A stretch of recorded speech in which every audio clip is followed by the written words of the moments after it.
Good day and welcome. Today the topic is analytical geometry. So let's go through the scenario together. It says in the sketch below we have a linear function that is defined by f of x is equals to minus x plus 4, and they tell us that this function intersects the x-axis and the y-axis at point R and point P.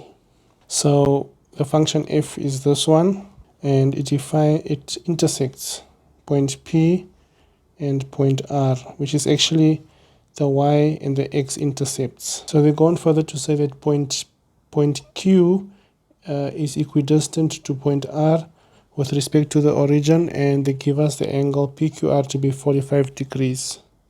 So what this means is that from the origin to point R and from the origin to point Q, these distances are the same. That is the meaning of equidistant. And then we're also given the angle of inclination, 45 degrees. So the first question, 1.2.1, they say determine the coordinates of point P. So the question doesn't want us to do any calculations. We have to find a way of determining the coordinates of point P. So let's have a look at point P. So on our graph, point P is this point, which is actually the y-intercept, and it can be determined if we consider this function defined by f of x, which is a straight line graph.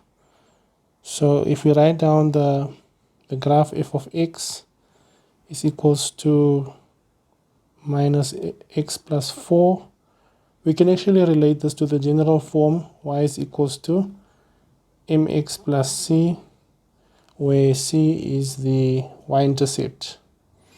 So it means for our function f of x, positive 4 is the y-intercept. So we have the coordinates of point P, the y-intercept.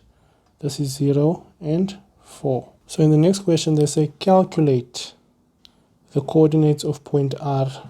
So on our graph, R is this point here, which is the x-intercept, but we need to calculate the coordinates of point R. One way to do this is to use the dual intercept method. How that works is you let f of x equals to 0 for x-intercept. Usually we say let y is equals to 0, but y is also f of x. So let's first start off by writing f of x. F of x is equals to minus x plus 4. So you set y to be equals to 0. 0 is equals to minus x plus 4. Take minus x over. So x should be equals to 4.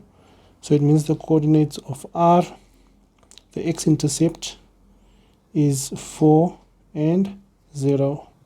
So the next question says determine the equation of G. So that is this equation. To determine the equation of G, we need two things. We need the gradient and the y-intercept.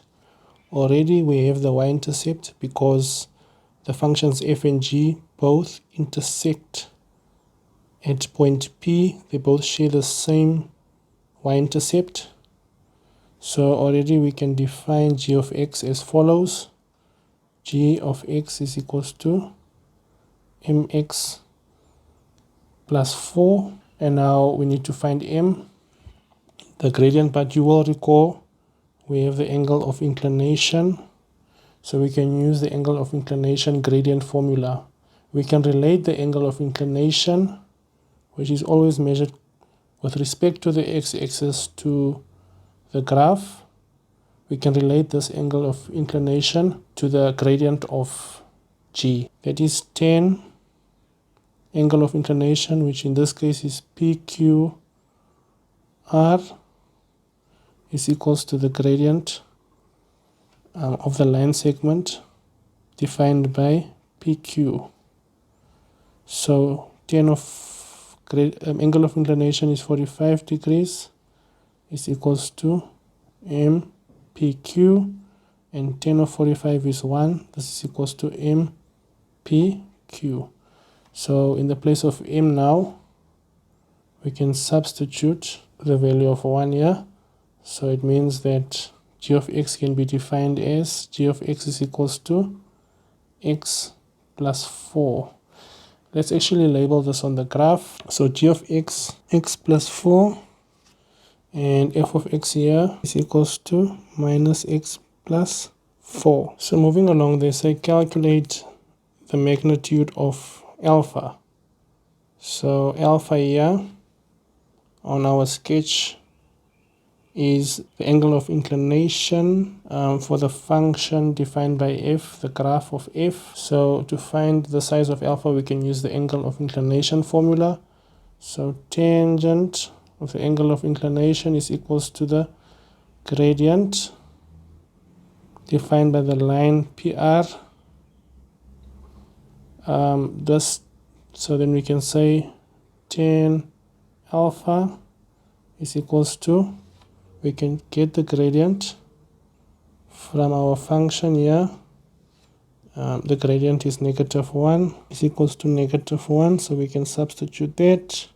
So alpha is equals to tan inverse of -1, which is equals to -45 degrees.